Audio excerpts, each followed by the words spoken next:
yang ini memang selalu Mama cakap juga kan, jangan dishearten dengan keadaan kita pada waktu sekarang ni. Kita tengok kawan-kawan mendapat peluang yang lebih baik kerana mereka ada target mereka at the moment. Jadi macam Masya dah tahu target dia at the moment, dia nak settlekan degree dia, so dia dah ada priority dia. So jangan ada rasa apa-apa dan pedulikan apa-apa yang orang kata, because setiap orang ada ruang dan peluang masing-masing. Dan kecewa tu pun Masya dah pernah rasa dah. So dia macam Bukan sekarang, sebelum ni. Sebelum ni betul. Sebelum ni so macam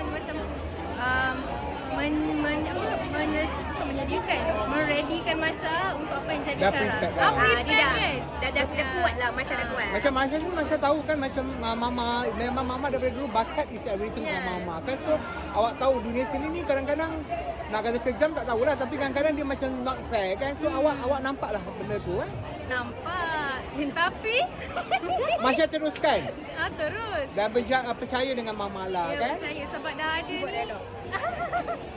Sebab dah ada dalam industri ni, jadi Masya nak teruskan apa yang Masya dah mulakan. So kalau nak berhenti tengah jalan tu macam tak sedap lah, tak puas lah. So macam apa yang my love for music tu jadi macam kenapa baik tak payah start kalau tak nak